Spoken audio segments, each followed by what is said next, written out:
Welcome and thank you for attending this session of Lexbe's eDiscovery webinar series, Best Practices Advanced eDiscovery Search. My name is Stu Van Duzen. I'm the marketing manager here at Lexbe. Our eDiscovery webinar series takes place once a month and we cover a wide variety of relevant issues related to litigation technology and legal data management. Today's webinar should last about 30 minutes and we'll have a URL to access a recorded version of the presentation available for anyone who registered early next week. If during our webinar there are any questions that you have or any technical issues being experienced, please email me at webinars@lexbe.com. I will answer all the questions we can, but if we run out of time, we will be sure to follow up by email. And before I turn things over, let me tell you a little bit about Carson. As mentioned, Carson is a principal and co-founder at Lexbe, as well as the architect of our eDiscovery processing and review infrastructures. Carson has a wealth of experience in software engineering and development, in addition to working as a consulting expert with the Lumen Expert Group. Carson received his engineering master's from the Danish Institute of Technology and his MBA from the University of Texas at Austin. With that, here's Carson with Best Practices Advanced eDiscovery Search. Thank you, Stu. Let me just start out by an overview of where keyword traditionally are used in eDiscovery. And you can really think of it as a life cycle of the case, where it starts out with the early case, analysis in the states calling. You get the, there we go. Well, now that you've had a chance to read the slides, it really just goes through the life cycle of the case, where we use keywords to call down the amount. Often we see a collection be called down to maybe 10%, 20% of the incoming data. And from there we go in and use keywords for responsive or privileged review, and then finally for identifying key documents for deposition and trial. The pros of keyword searching is that it's fast and inexpensive. The quality can be quite good if it's done right, and it avoids a lot of the issues that we're having as the amount of data is exploding. The traditional linear review is becoming less and less of an option. So for example, if you have a couple of custodians, you might get 10, 20, 30 gigabytes of data, and you can very quickly see that you've got hundreds of thousands of documents. If it just takes a couple of documents a minute to review, that you're into many, many weeks or months of review. That's where the keyword search will be able to significantly speed up the process. So we face two problems with search, and that's that they can be over and they can be under inclusive. So you get too many junk results, and that's known as false positive. Positive meaning they came back as a result of the search, but false is they're not really relevant to what we're looking for. They can be a problem in that you just get too many documents, but they're not a problem in that all the things that we are interested in are still there. Worse are the false negatives, which are documents that we really are interested in, but they did not get found by the search term. And therefore, they're negative, they didn't come back. And those are much more severe. Let's see, difficult. I'll talk a little bit more about those in a second. There are some types I just want to touch upon that can't be indexed. I mean, you could have corrupted files. You could have files that they're not aware of. And for those, you're able to generally go in and look at the size of the document and compare it to the amount of text extracted. And they can easily be flagged that way as having problems. So in order to get the good search terms, we start out with a request for production, and then we have to go and find out what are the specific terms. So for example, I mean, one lawsuit I was involved in involved call centers, and the request for production might talk about follow the call technology. So this is a technology that allows people on the phone to take a call from a customer and then forward it to the manager. The manager takes over, but the recording is then seamless. So when you want to review that call later, it goes straight from the person that took the call to the manager. So it's the follow the call technology. But then interviewing the custodians, that terminology was not at all used within the company. They used cradle to grave. So everywhere they talked about follow the call, they would use cradle to grave. And it really takes this company-specific information to figure out what do they call it within this company. And you need to make sure that you really understand the jargon that's used. And actually, after several weeks of working with the case, it turned out there was a completely different division that didn't use cradle to grave, but they used womb to tomb. And so, again, new keywords have to be developed for that.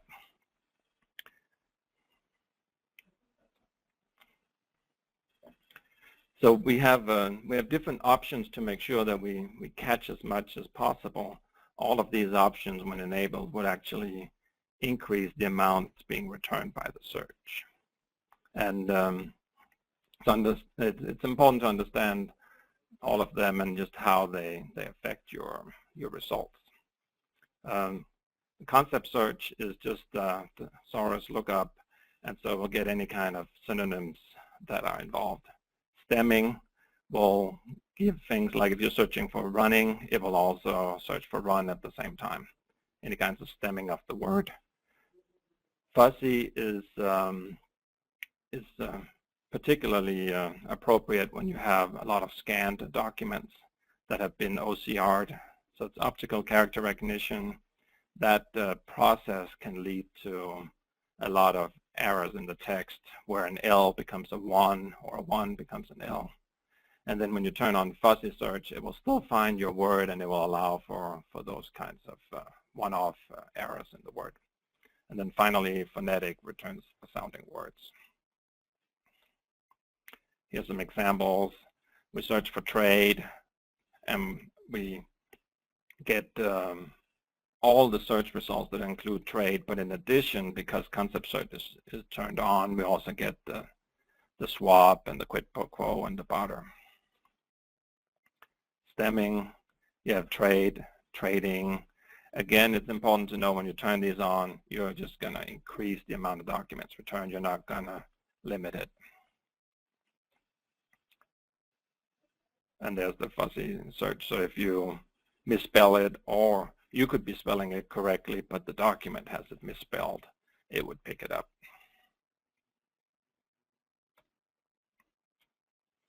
And then finally, the Boolean searches are the ones that really allow you to go in and get, they actually work as either expanders or limiters for search. And example of the expanders is if you use wildcard, then you can get quite a lot of additional results.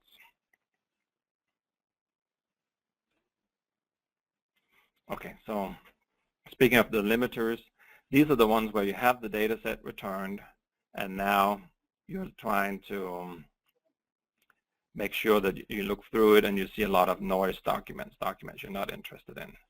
And then how do you filter those out? And they tend to fall in two categories. One is just looking at the extension of the documents. And there are some that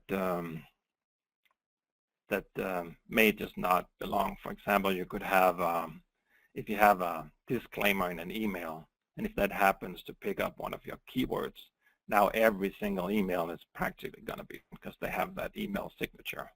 And then you can go in and construct things like with Booleans to make sure that you limit anything that looks like that disclaimer at the bottom. You can also go in on certain file types that you just know are not relevant. So if you have a log file that's being generated every day, and that one has everybody's email addresses in it, then you could exclude that by file type and then avoid having that included in the collection.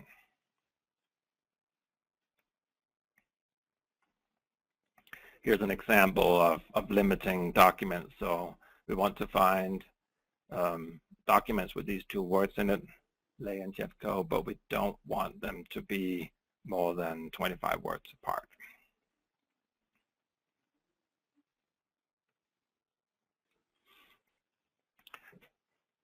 So the key is that you create your you create your searches.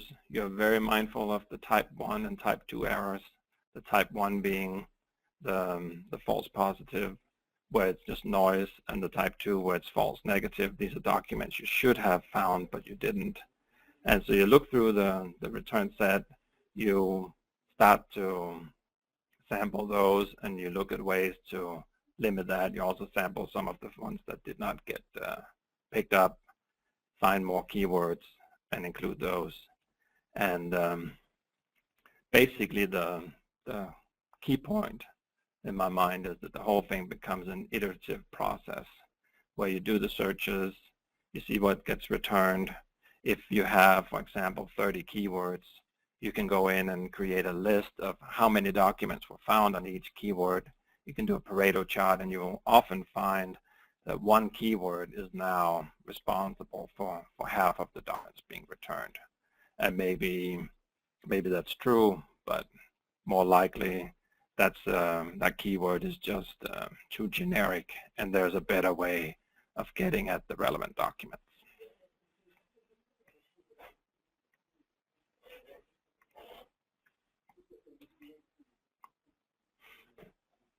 Okay, switching gears. There are typically two types of indices used in these litigation databases. Historically, and a lot of the databases still out there uses the image-based or OCR text extraction. So every document comes in, gets converted to a PDF or a TIFF page. That has the advantage they're easy to deal with. They can be bait stamped, and that way you can refer to a specific page very easily. If they're image-based, then the optical character recognition is applied to the document, and the result of that is the text that goes into the search index. So it has a lot of drawbacks, as we'll see in a minute. And then what is becoming more common is the extracted text, where we go into the original file and extract the text from the original, and that's what's going into the search index. However, that approach, while in general being better than the first one, also has some drawbacks. And we will see in some examples here how both of them have some severe limitations and how we can overcome those. Let's start with the one where the OCR is based on imaged files. So we take our original files, or native files as they're known, and we convert them into generally TIFF images, and then that gets OCR'd, and now that becomes searchable. And it's done through a process that uses a print driver, so the resulting TIFF image that you're viewing looks identical to if you had physically printed this document on the printer. Doing so means that it's dropping all of the information, such as headers, footers, comments, revisions, things, highlighted text. We even see highlighted text where when it prints it, it goes from a color version to a black and white, and sometimes that highlighting is dark enough to where that gets converted to black, and the whole thing looks like it's redacted now, when in reality it was just highlighted with a green instead of a yellow. So, but the point is, if you have things like a Word document with lots of revision control, all of that is now lost, and you cannot tell from the document you're looking at that information was available in the original. So here's one example where this one, on the left-hand side, we've got an image-based, got an image of our pro forma form, and on the right-hand side, we have the text that will go into the search index. And because it was OCR'd, all that text survived, but the stuff around it, such as the revision that you see up there with the balance sheet that's changed to just sheet, that's lost. So in this particular example, that looks fairly good, but in general, you can lose a lot of revision history.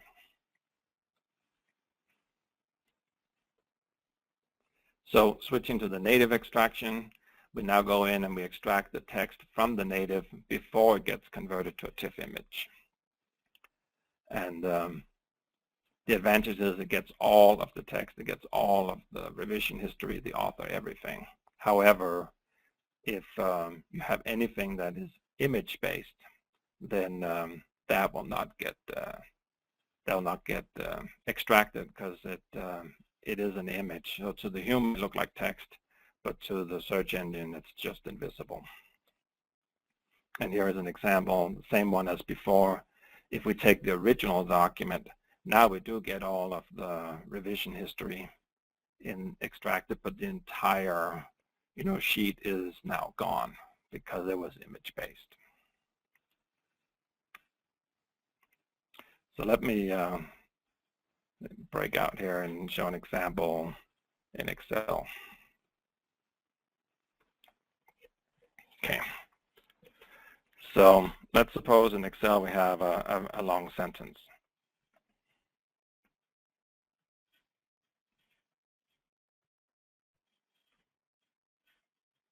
And then we have a shorter sentence. So you can see how the default behavior in Excel is there's no word wrap, and this thing just gets clipped. It's still there, of course, but it's clipped when we view it.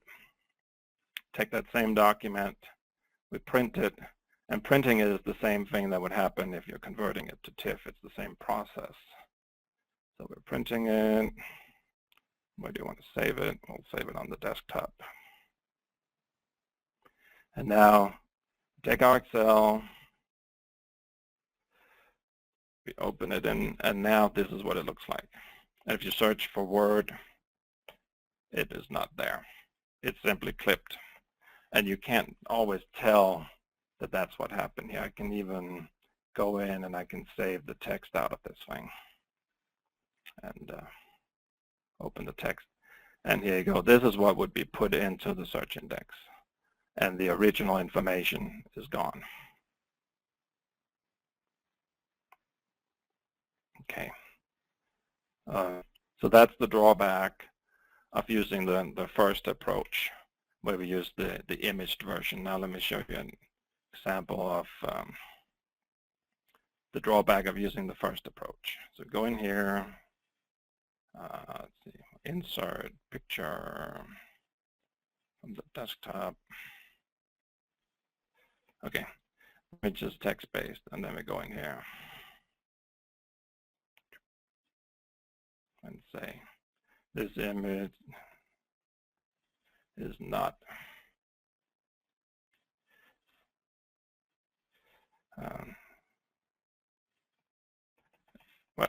other way around. This text is not image-based.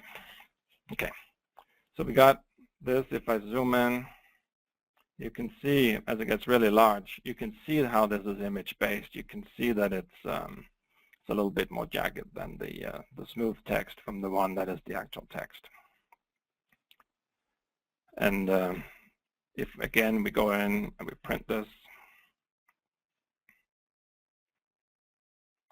let's call that book 2. This is the native extraction. It looks good, but if we go in and save the text out of it, this text is what will be put into the search index. And as you can see, the image-based text is completely gone. It's simply not there.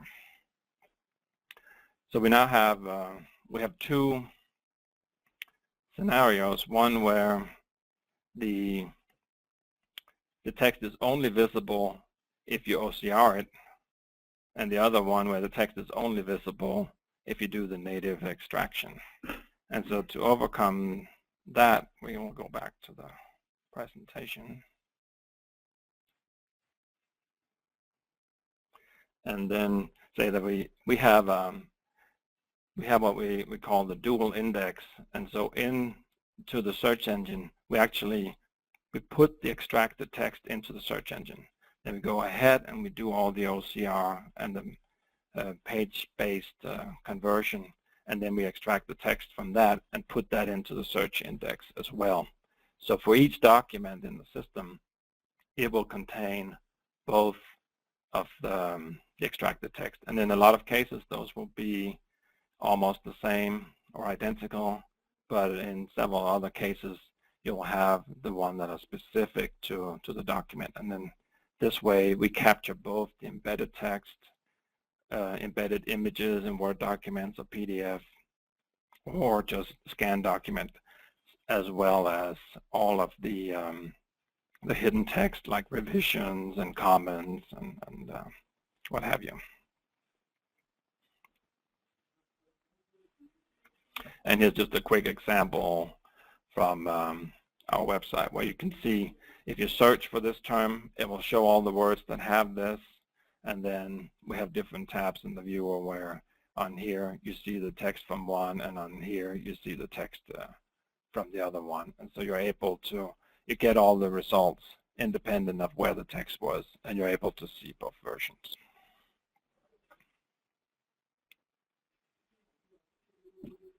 And with that, I'll turn it back to Stu. Carson, thank you very much. So it looks like we're just about out of time here. We do have a couple of unanswered questions that we will follow up to via email. If any other questions come up, please feel free to contact us at webinars@lexbe.com. We will have a copy of the presentation as well as the slide deck available to anybody who registered early next week. So keep an eye out for that email. Just a little bit about Lexbe. We're an eDiscovery software and service provider based in Austin, Texas, and we focus on helping legal professionals meet discovery deadlines through our hosted review software and high-speed processing services. So again, thank you all very much for attending today. Keep an eye out for our next month's presentation where we will be covering legal timelines and early case assessment. Thank you very much and have a great day.